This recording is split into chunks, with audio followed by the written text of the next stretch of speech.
Tem.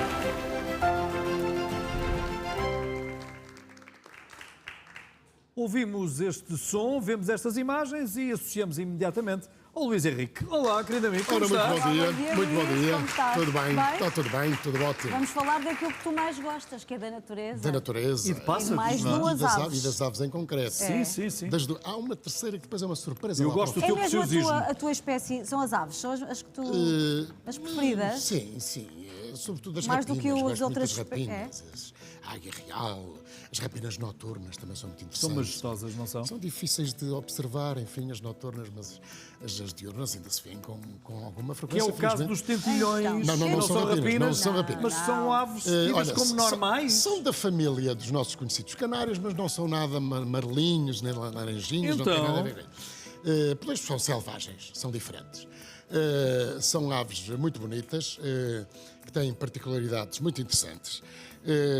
Portanto, normalmente costumas perguntar o macho e a fêmea, pois aqui Já lá sim, vamos, já lá aqui vamos. há tal distinção entre o macho, que tem cores mais vivas do que a fêmea, portanto tem as asas mais, portanto, com branco, com preto, depois o peito mais roseado, mas a fêmea é um bocadinho mais pardacenta, mais esverdeada, mais acinzentada. Porque é um macho que gosta de dar nas vistas. Sim, que normalmente tem que se exibir para as fêmeas, os não é? machos têm mais, É a são mais natureza a funcionar. coloridos, depois cantam para chamar as fêmeas, já temos falado disso. Portanto, é uma avezinha que tem uma longevidade curiosa, 10, 14 anos, o que é curioso para uma ave tão pequenina, tamanho de um pardal aproximadamente.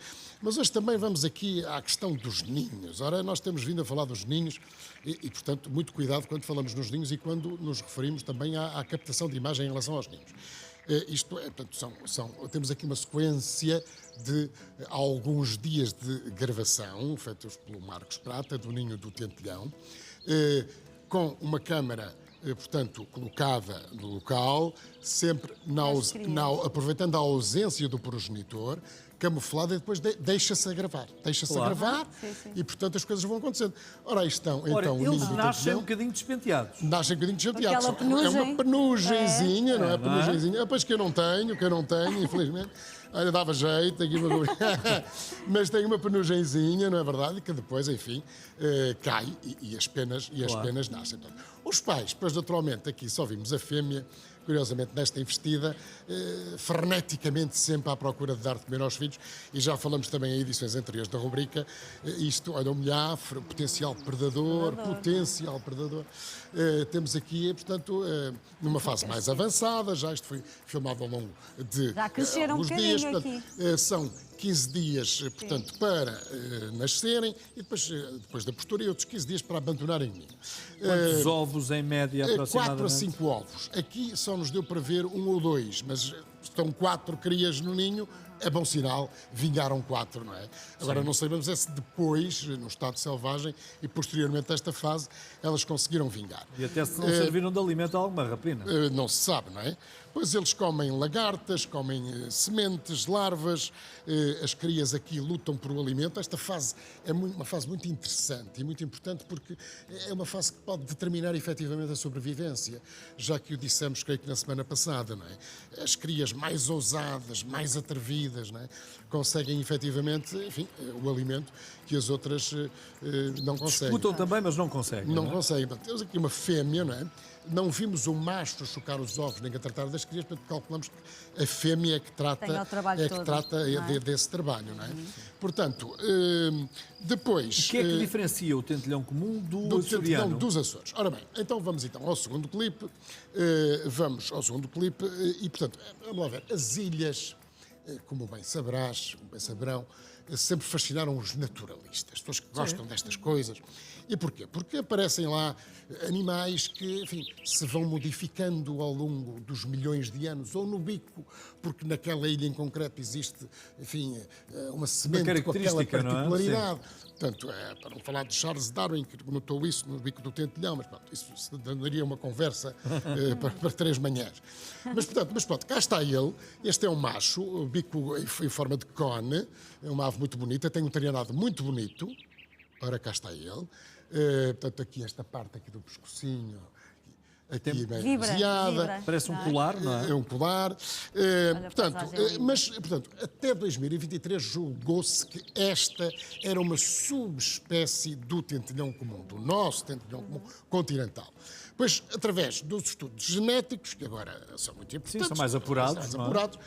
Não, é uma espécie endémica dos Açores. Há também uma espécie endémica na Madeira. Tens de lá Também? ver no Porto Santo, se vês lá o tentilhão, porque Se pode calhar. ser parecido, mas é uma espécie diferente da dos Açores e também uma espécie diferente, por exemplo, do das Canárias. Eles podem ser muito parecidos, mas são espécies diferentes, não são subespécies. O que é subespécie? Pode ser, portanto, uma ramificação, uma descendência. Mas achas que podem ter, exatamente por estarem no Atlântico, podem ter voado de... Depois algum lá chegou, só que depois, através desses estudos genéticos, a evolução provou que é uma espécie, é uma espécie, não subespécie. É sempre a famosa discussão de quem é que nasceu primeiro. Não é? Sim. Se é o ovo, se é a galinha, não? São espécies diferentes. Portanto, aqui, este dos Açores, o bico cor de conte, também cor de chumbo. Olha, e aqui é uma coisa muito interessante, porque isto é uma cria e uma fêmea a alimentar uma cria que já saiu do ninho. Portanto, as crias, à semelhança de outras espécies, quando saem do ninho, continuam a ser alimentadas pelos progenitores. Isto é enternecedor. Vamos reparar, a cria aqui a fazer-se um bocadinho com a cabecinha, no sentido de se fazer, enfim, ver, sentir, e então a mãe vai alimentá-la. Isto é em cima de uns muros.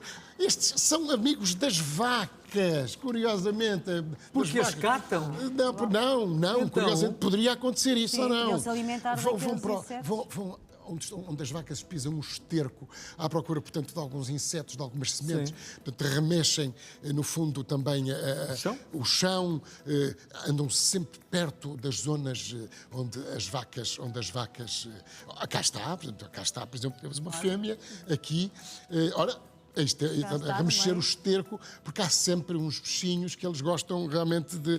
Luís, e podem encontrar-se nas várias ilhas? Ora bem, o tentilhão dos Açores está presente nas 9 ilhas do arquipélago. Tens de agora ver se lá na Madeira também existe Também Porto está em Santo. Porto Santo. Tentilhão da Madeira? Depois, quando lá fores, Pode ser uma espécie nova. faz essa pesquisa. Já podes fazer aí a pesquisa, não é instantinho. Mas é de facto uma ave muito bonita. Cá está uma pastagem lindíssima. E, portanto, está presente em todas as ilhas. Curiosamente, tanto nas zonas mais baixas como nas zonas mais altas. Na Ilha do Pico, por exemplo, onde estas imagens foram feitas pelo Marcos Prata. Cá estão eles a remexer o esterco. E, portanto, depois de... Ora, é esse... Ora, aí está. Tentilhão da Madeira. Da Madeira, lá está. Quer dizer, muito parecido. Podemos mostrar. Está aqui a fotografia. Se houver a possibilidade. Queres Mas, aproximar? portanto, é uma espécie diferente. Pode ser muito parecida, mas é uma espécie diferente. Não é? O tentilhão da Madeira. Ora bem, e a surpresa guardada para esta nossa rubrica tem a ver com, de facto, isso mesmo, uma surpresa. Na altura em que estávamos a filmar os tentilhões, aparece-nos a lavandeira, que é uma avezinha muito gira. Não é um bairro, portanto. Portanto, também, esta sim, subespécie da nossa lavandisca, da nossa alvéola. Este muro está a 1 metro do chão, foi facílimo de filmar a cerca de 50 metros. Ela não teve medo Estava a nenhum. nidificar? Está a nidificar, tem ali os ovinhos, não os pode deixar por muito tempo porque arrefecem naturalmente. Vem, e portanto saiu, portanto agora vemos a Adorante de Tentilhão, neste treinado maravilhoso. Portanto, estas aves, curiosamente, são aves muito vulgares. O tentilhão dos Açores é uma das aves mais vulgares no território, não é? E a lavandeira, que é subespécie, também é. Portanto, são aves muito, muito bonitas. Portanto, diferentes do nosso tentilhão comum. Atenção, diferentes. São espécies diferentes, ok? O tentilhão comum é comum na Europa? É comum no na continente? Europa, em algumas partes da Ásia e, portanto, também em Portugal continental. Se consegue ver Portanto, é uma durante ave todo o mundial, ano. podemos dizer assim? Ou é uma ave... Europeia, parte asiática Sim. e também, portanto, aqui no nosso território se consegue ver com muita facilidade, não é? O tentilhão é uma ave muito bonita e com comportamentos muito interessantes. Lá está, para estas coisas é preciso tempo, é preciso paciência, Claro. não é? que nós temos com muito gosto, porque é a nossa paixão. Cá está o pico, que nós falávamos, o tentilhão dos Açores. Mas, portanto, para as observar, não é preciso uns binóculos para termos realmente aquele contraste, não é? Para vermos com um bocadinho mais facilidade as cores, os desenhos nas penas, em cima dos olhos, portanto, as tonalidades, que com os binóculos, curiosamente, é como se o pássaro estivesse aqui em frente à nossa face, não é? Os binóculos não precisam ser muito caros, como eu já disse, quer dizer, mas fazem toda a diferença. Claro. Para quem quiser observar lá. No mundo, Temos eu não sei se já disse essa aqui, paixão nos nossos telespectadores. No mundo, curiosamente, falavas das aves, Sónia, no mundo, em 2000, foi feito um estudo, havia 8 milhões de pessoas que tinham como hobby observar aves, isto em 2000. Como hobby, portanto, o senhor observa, sim, observo, gosto de observar. Muito bem. 8 milhões de pessoas em todo o mundo. E tu julgavas que era só tu e o teu operador de câmara, já viste? Olha aí o potencial turístico que o nosso país tem. É muito enorme. Também em termos de é uma observação. minador. Muito obrigado. Eu, muito obrigado. Até para a semana. Muito obrigado. Muito obrigado. Voltamos ao convívio com o Zé Manuel Monteiro. Ele mostra como o Natal é uma época